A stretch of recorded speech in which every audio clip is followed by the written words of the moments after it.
Friends and family, we are going to begin the funeral service for Mrs. Leona Rubin.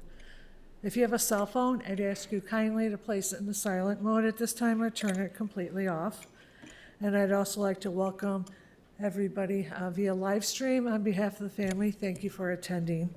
Services will be conducted by Rabbi Bruce Elder of Congregation Hakafa.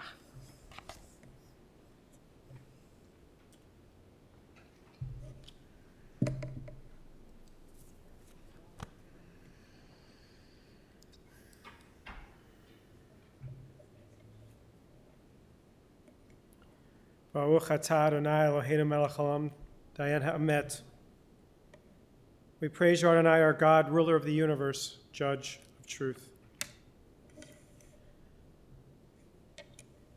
Birth is a beginning and death a destination. But life is a journey, a going, a growing from stage to stage. From childhood to maturity and youth to age. From innocence to awareness and ignorance to knowing. From foolishness to discretion and then perhaps to wisdom. From weakness to strength or strength to weakness and often back again. From health to sickness and back we pray to health again. From offense to forgiveness, from loneliness to love, from joy to gratitude, from pain to compassion and grief to understanding, from fear to faith. From defeat to defeat to defeat, until looking backward or ahead, we see that victory lies not at some high place along the way, but in having made the journey stage by stage a sacred pilgrimage. Birth is a beginning and death a destination, but life is a journey, a sacred pilgrimage made stage by stage, from birth to death to life everlasting. Death has taken our beloved Lee. Our friends grieve in their darkened world. In their silence there is lamentation, and in their tears there is loneliness. Lost in their sorrow, may they find the presence of loving friends. Hear them, O God, be with them. For Lee's love that united in life and which death cannot sever. For her companionship that was shared along life's path and which continues through the tenderness of memory. For the gifts of her heart and mind that brought joy and happiness and are now but precious remembrances. For all these and more, we give our thanks to God. The 23rd Psalm. Adonai roi lo exar bino deshi arbitzeni ome menuchot shenachaleni. Nafshi yeshovev yancheni v'magleit tzedek lema'an shemo.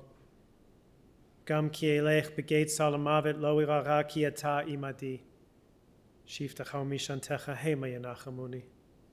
Ta'aroch lefanai shochan neged sororai dishanta v'shemen roshi kosir levaya. Aktov v'chesed yirdefuni kol yemei chayai v'shavti b'veit Adonai la'orech yamim. As its words are familiar to many of us, if you care to join in. The Lord is my shepherd, I shall not want. He maketh me to lie down in green pastures. He leadeth me beside the still waters. He restoreth my soul. He leadeth me in the paths of righteousness for his name's sake. Yea, though I walk through the valley of the shadow of death, I will fear no evil, for thou art with me. Thy rod and thy staff, they comfort me. Thou preparest a table before me in the presence of mine enemies. Thou anointest my head with oil, my cup runneth over. Surely goodness and mercy shall follow me all the days of my life, and I will dwell in the house of the Lord forever. For everything there is a season, a time for every experience under heaven. A time to be born and a time to die. A time to plant and a time to uproot what is planted. A time to tear down and a time to build up.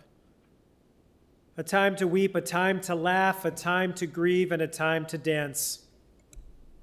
A time to throw stones and a time to gather stones. A time to embrace and a time to refrain from embracing.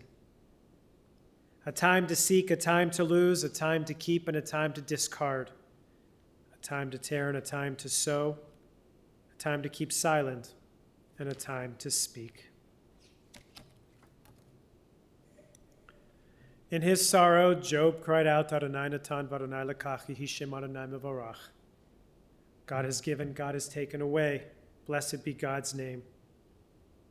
An ancient people, we are well acquainted with grief and with the valley of shadows.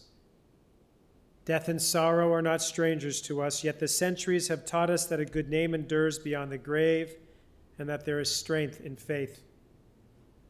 With Job, we say, Adonai natan, God, you have given. You gave us a loved one who will not be forgotten. For all that was good and enduring in Lee's life, we offer the deepest thanks of our hearts. Adonai lekach, God, you have taken away. We pray for the strength to turn our broken hearts into an altar of trust, before which we acknowledge your sovereignty and love as we now say, Yehi shem Adonai mevorach. Blessed be God's name, now and forever.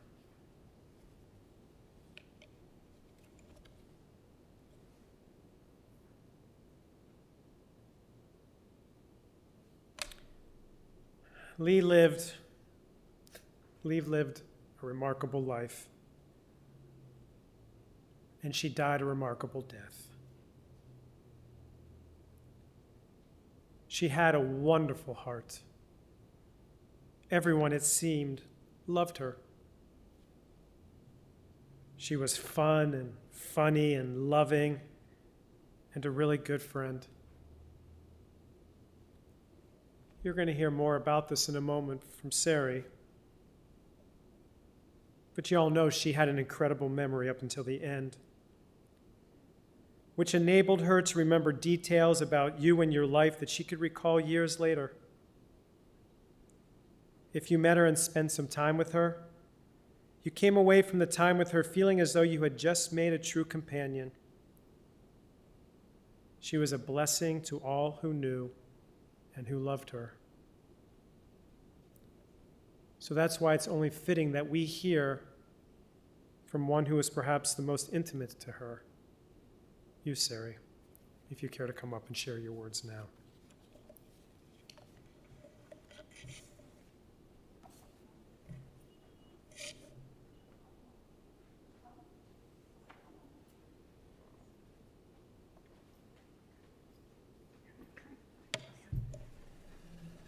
Sit down here, or you want to stand? You want to sit next to me? You want to stand up here? You want to stand up here with me? Okay, come on up here, right over here. Okay, all the way on. You got Lammy? We got, Ian wanted to. It's only fitting that Ian loved her so much that he be with her up here with me, because we're a team. We used to be a threesome, now we're a twosome, but we're gonna be okay. Because Bubby's watching, right? Oh, God. Hi. Thank you all for coming and being here today.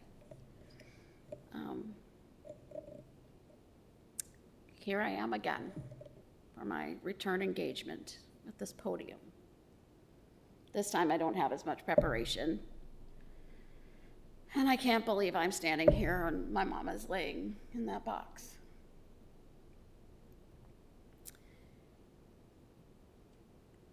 I'm in shock, and my mind hasn't yet fully realized that my heart is shattered into billions of tiny, jagged shards of pain and grief. So if I sound like a zombie as I'm reading this, that is why. My mind hasn't gotten there yet. If this wasn't the plan, it's not hers and certainly not mine. She wanted to stay to see Ian's bar mitzvah. That's only 6 years from now. My mom was Annie's daughter. They shared the same birthday, March 2nd, and my grandma lived to 90. Mom was 84.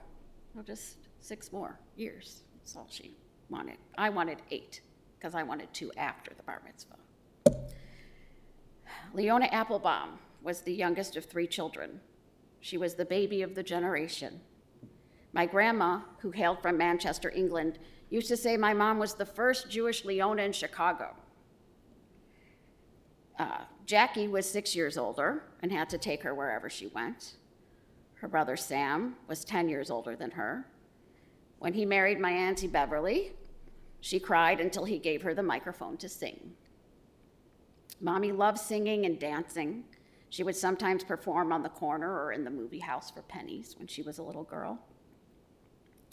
My grandpa, born in Wales, raised in Scotland, was more of the affectionate parent, and he loved his little Laylee. He couldn't write, but he was a mathematical genius. Mommy was not.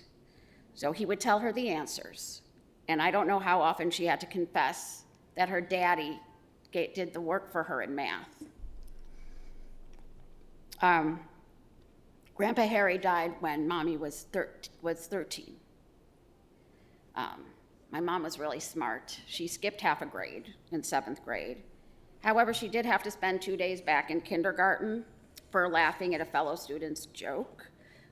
When the teacher said, "Do you see my point?" and the kid next to her said, "Yeah, on the top of your head," she laughed. And so she got sent back to kindergarten for 2 days. After high school, she studied music composition for 2 years at Roosevelt University. She didn't, she'd just rather sing. So she ended her college career. It just wasn't for her. Okay, so all of you know, my mom was beautiful. Her nails and her hair were always perfect. I was never allowed to touch her hair growing up. So even as an adult, it scarred me. Even as an adult, if she would happen to comb out her hair before going to the beauty shop the next day, I would say, "I'll do your hair." And I would do funny things to her hair. Ian got to touch her hair more than me. You're lucky. There was so much hairspray, her hair didn't move. Once we were on my cousin David's boat, and he took us for a ride. My mom, dad, and I were up on the top, and it was windy, and the water was coming, and my mom's hair did not budge, not one bit. And I was laughing hysterically, and I kept banging my foot on the ground, and Carol and my cousin Sharon were down below, and they kept hearing the stomping. They didn't really know what it was, but I was hysterical because it didn't move. Now, she struggled with her weight, but she was always very self-assured. She never lacked dates. She and her girlfriends used to go out dancing until the sun came up. She didn't care if a guy had a horn on his head and 3 eyes as long as they could dance. In fact, she and her brother Sam once won a jitterbug contest. My mom started working at 16. She was the receptionist for a leather coat manufacturer. Some of you don't know this, but she was engaged once before my dad, but my Uncle Sam forbade her from marrying him. My mom was tough, but she wouldn't go against her brother's wishes. And she told me when she was a little girl, she used to apologize all the time for things she had nothing to do with. She just wanted everyone to be happy. She lived with my Auntie Jackie, Grandma, and 4 kids, and she loved her brother's 6 children. And now there are 4. Vibrant, extroverted, and gutsy, she used to see a tall, dark, and handsome young man walking to and from the car across the street. So one day she walked outside and approached him and introduced herself, and 1.5 years later they were married. It was a love story for the ages, even though he couldn't dance. He was the nicest man she ever knew. They complemented each other in looks and personality. When tall, dark, and handsome, and fair, green-eyed, and gorgeous walked into a room, she said people's heads would turn. She had her hair and nails done weekly and always looked just so. She also dressed my dad on Saturday nights when they went out, and bought him clothes for virtually every special day, birthday. Say, "Oh, look, another pair of Dockers and a sweater," my dad would say. He was as quiet as she was outgoing in public. When they argued, she yelled and he clammed up. But when she was done, no grudges, no anger. Easy to forgive others unless they really did her or her loved ones wrong. She and Daddy went most everywhere together. She rarely went out alone with girlfriends. She and Daddy went out with other couples. My parents tried very hard to have a baby, and it took 3 long, emotionally trying years to get pregnant. She was pregnant during the snowstorm of '67. She told me she gained only 12 pounds in the first 7 months, but stuck inside, she started eating and gaining. She gained a whopping 54 pounds in the last 2 months. Like Mom, I'm the baby of the generation. And she said I was her greatest achievement. Mom was a homemaker until I was 9. My dad lost his job, so Mom went back to work. Most of the time she spent as the receptionist and service manager dispatcher for 2 plumbing companies. She taught me her strong work ethic and her professionalism.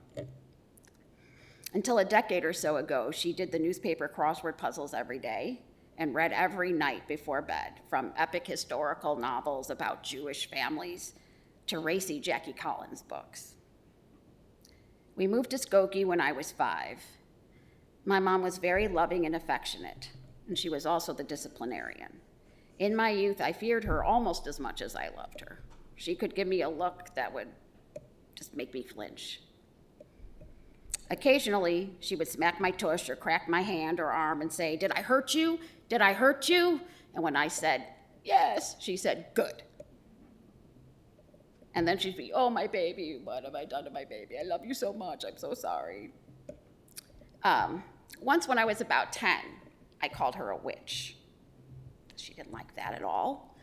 So she made me apologize, and when she didn't like the apologize, she made me write an apology, and she dictated it to me. We had our usual mother-daughter squabbles, but we were extremely close, and those arguments faded away as I became a young adult. She believed I could do anything with my life, and wasn't thrilled I wanted to be an actress and a singer, but she was still my biggest fan. She and Daddy would sit in the front row at my plays and smile, laugh, clap the loudest. Mom had her share of physical illness too. She was diagnosed with Crohn's disease at 26. The condition plagued her to some degree for the rest of her life. Okay, now she would give me the stink eye for divulging this, but I'm going to anyway. An annoying aspect of Crohn's is often passing gas. And needless to say, Daddy and I would laugh and run for cover and, hold our noses. And she'd say, "It's my sickness. You'll miss this when I die." And another thing about my mom is she's always right. Because what I wouldn't give to hear her toot just one more time. We laughed and had a lot of fun. My mom taught me how to dance, tell dirty jokes. She told Jewish jokes with an impeccable Yiddish accent. Mostly, she taught me lots of songs, and we sang together all the time. When I was 2 and 3 years old, my dad did man-on-the-street interviews with our tape recorder. In one segment, Mom was singing her rendition of "Would You Like to Swing on a Star?" And at the end of each verse, you could hear little me just trying to get in with, "Oh, would you rather be a pig?" But my mom just kept singing right over me because she was having her solo moment. And it was beautiful. Together, the 3 of us did puzzles, played rummy cue, card games like Kaluki with a nickel ante and pennies, you bet with pennies. My mom didn't like cooking, but she did so almost every night, and my dad was a sweets lover, so we always had dessert. I'll never forget the time that my mom was taking a brand new strawberry whipped cream pie out of the fridge, and it fell, and it opened and splattered all over in front of the refrigerator and the kitchen floor. So Mommy and I sat down on the floor and ate it. While my dad walked away in disgust. But why would you leave such a good pie to go waste? Mom made friends easily. She had friendships that harkened back to her youth, those she acquired when she moved to Wright Terrace. But they all remained close. She also cared a great deal about my friends. She took an interest in their lives, and my friends loved her right back. Rosh Hashanah 1996 was until last Wednesday the worst day of my life. My mom had failed a stress test, and an angiogram led to an emergency triple bypass. I started having panic attacks that day, as it was the first time I had to face my mommy's mortality. She got through it, so did I. Panic attack stopped. She always thought my dad would live longer and thought her downfall would be her heart. Mom was raised Orthodox and maintained a strong Jewish identity, even though my dad was more of a cultural Jew. She, of course, wanted me to meet and marry a nice Jewish man. As I was getting older, I realized I wanted to be a wife, but I needed to be a mom. My mom understood because she had felt the same way. Although initially she wasn't thrilled about motherhood coming before marriage, she still supported me all the way. My dad got sick in 2013 while I was working through the process to become a foster to adopt parent. My mom became his primary caregiver, and I supported her. I was in awe of her strength, but I could see the toll it was taking. Daddy was deteriorating, and I needed to make them a bubby and a papa while Daddy was still alive, or I'd regret it for the rest of my life. On September 14th, 2014, my new 5-week-old baby boy was delivered to me in my home. That's you. Whoops, that's okay. There you go. The next day on the way to meet my parents, my car hit something on the road, and I just managed to get to a gas station before it stalled. I called my mom, and she rushed over, where she found me and a crying little nugget of sweetness. As I switched the car seat base for her car, she began rocking and singing to him what she used to sing to me when I was a baby and a little girl. Ah, babala, ah, tatala. She fell in love in that moment as he stopped crying and fell asleep. Our lives would never be the same. In fact, she thought of his name, Ian, which actually means gift from God. Thank God for Ian, my mom would say. He came at the right time. After my dad passed away in April 2015, Ian kept Mom future-focused and helped with the grieving process. She was crazy for Ian and vice versa. He would sleep in her arms for hours. When she held him, his cheek was almost always pressing against hers. And there must have been something really magical about my way my mom ate, because he always wanted her food, didn't care about mine. He liked physical contact with her while he was eating, or me too, a hand on her arm, a foot on her leg, and even during our last meal together, before she went into the hospital, he was playing footsie with her. After Daddy died, Ian and I spent most of our time at Mom's, and in 2016, I sold my condo and moved back home. Mommy preferred things to stay the same, but her beautiful home had to undergo several changes to make it safe for the baby. It was hard for her to part with furniture that was a part of her life with Daddy, but she did it. She couldn't stand footprints on her perfectly vacuumed living room carpet, but she got used to it. She liked to have everything clean and in its place, and that fell apart too with a little guy in the house, but she took it in stride, mostly. Mom regularly expressed that her favorite time was in the evening after Ian was asleep, and we would watch a favorite show like Chicago Fire or General Hospital, or a good action movie or thriller. Her favorite movie was The Godfather. And even if we didn't talk, just knowing I was with her made her feel safe and comfortable. And each night when Ian or I went to sleep, she'd say, "Good night, God bless you, sleep tight, I love you, wake up feeling good, and I'll see you in the morning." And I'd often repeat it back to her. At bedtime, she'd take off her hearing aids and sit on her side of the bed looking at pictures of Daddy, and she would tell him her day. How do I know what she said? I could hear her. She didn't realize how loud she was without her hearing aids then. She would pray to Daddy to watch over me and Ian, help me one day find a nice Jewish man to marry, help Ian grow up strong and kind and to always be good to me. Remember that one. And then without fail, she'd say, "Allie, I love you and I'll miss you every day of my life." In the morning, she would get washed and dressed, gather her phone, glasses, energy vitamin water, which I have in case I get thirsty too, turn on her Legercizer and say, "Good morning, Allie, my darling." Then she'd get to business on the only thing she used for her phone for, Facebook.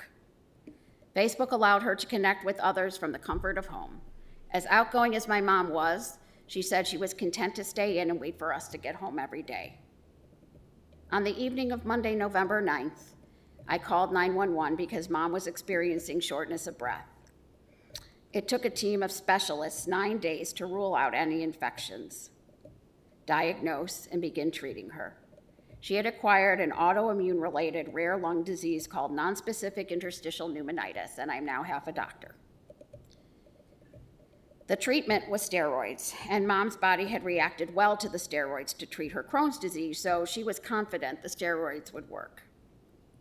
She was mentally sharp. She just wanted the doctors to get her better so she could come home.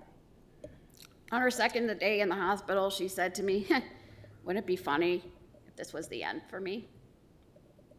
Not funny. And we said, "No, absolutely not. This can't. You're just going to get fine. It'll be fine."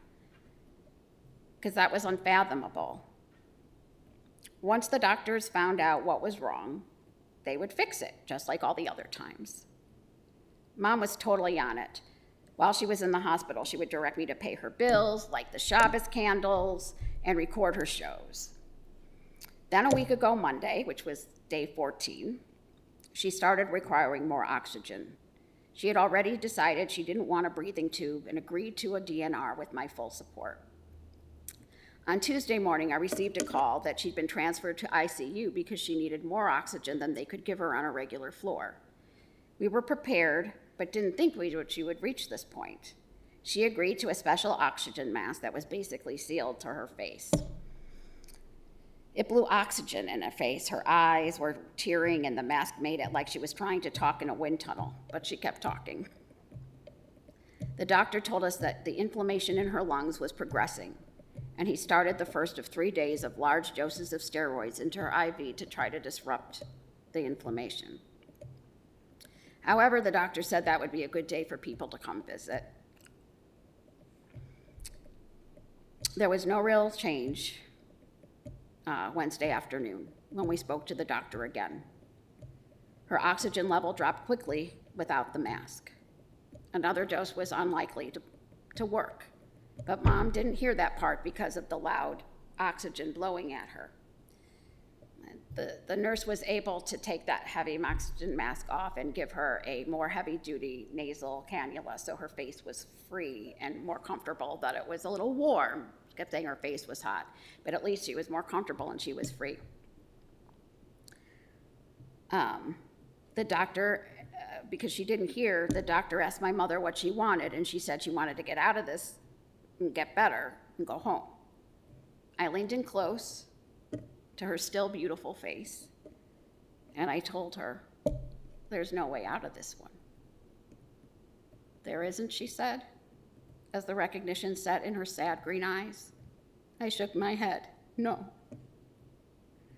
She looked at me and my cousin and the doctor and said, "If it's not working, then let me go." We had to wait for my cousin Gary to visit before we began the process. Mom's nurse, I already told you this part about the mask, so for whatever. But she probably one of the most talking patients in ICU in the history of the world.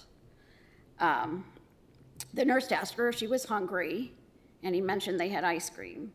"Do you have chocolate ice cream?" He said yes, so they ordered up chocolate ice cream. Gary came. It took an hour for the ice cream to get there. So, in the meantime, my mom talked to us. She said, "I thought I was Annie's daughter. She got a ticket to stay until 90. But what is beshert is beshert. What is meant to be is meant to be." She gave me a message for Ian that I wrote down. She told me not to forget to take her glasses, her phone, her dentures, and her hearing aids home. And she said the hearing aids are very valuable, so I should try to get a rebate on them. She told me to pay the NICOR bill and not to forget lighting the yurtzeit candle for my cousin Harry, who passed away on November 24th in 2007.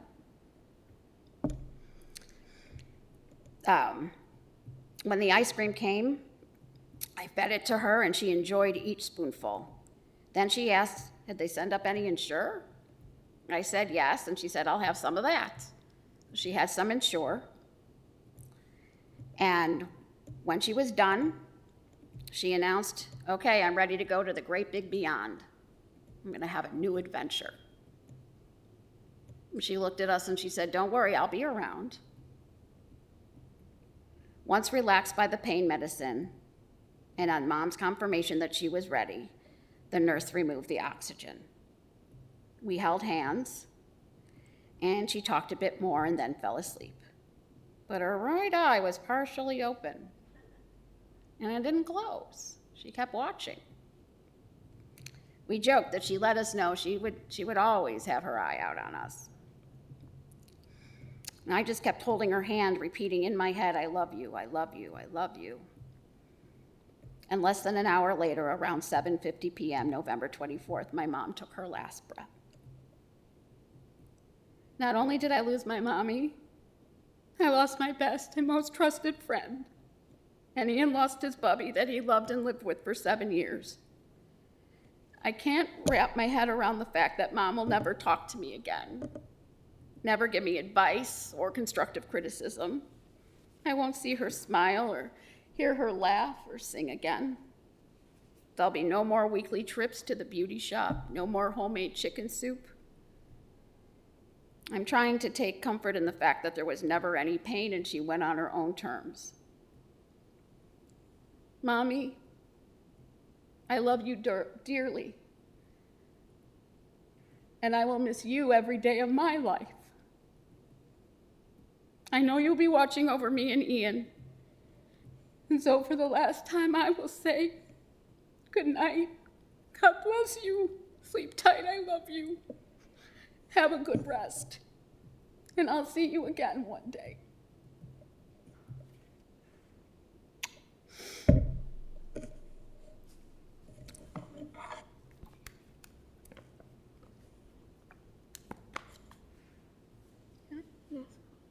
Oh, excuse me, my son says now I got to put my mask back on. We're very safe. Okay. Grab your guys. Got it?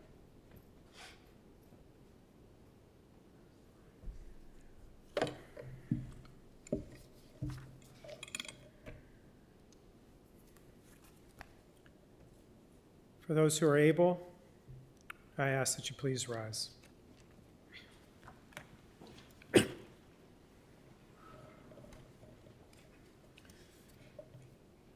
El melei rachamim,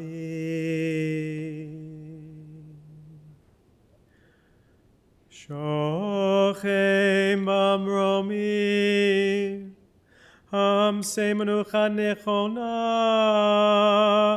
tachat כנפי השכינה.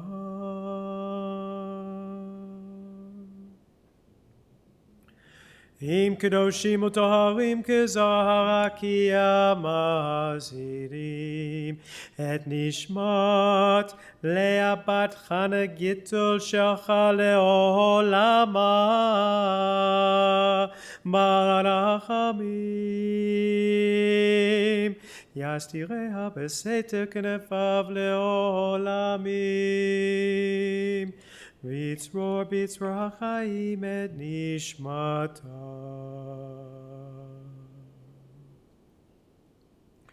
אדוני הוא נחלתה ותנוח בשלום על משכבה ונאמר אמן.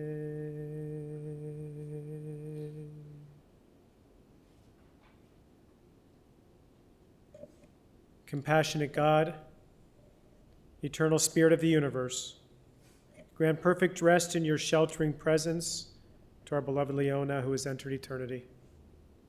O God of mercy, let her find refuge in your eternal presence and let her soul be bound up in the bond of everlasting life. God is her inheritance. May she rest in peace. And let us say, Amen. You may be seated.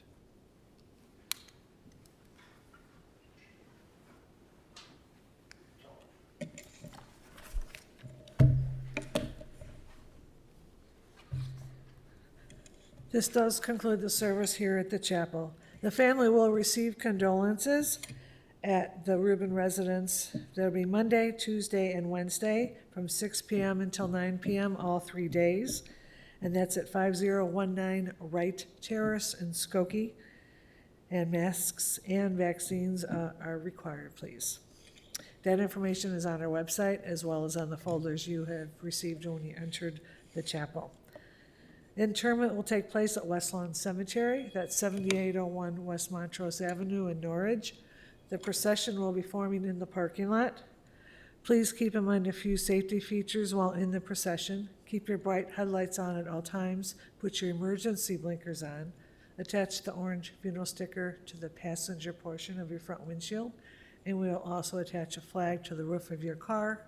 And please stay as close as safety permits to the car in front of you. The following gentlemen have been selected to serve as pallbearers. When I call your name, if you please come forward.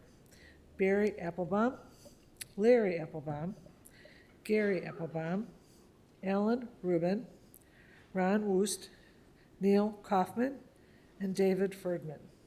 At this time, I would ask that everyone please rise as the family, the pallbearers, and the rabbi are escorted from the chapel.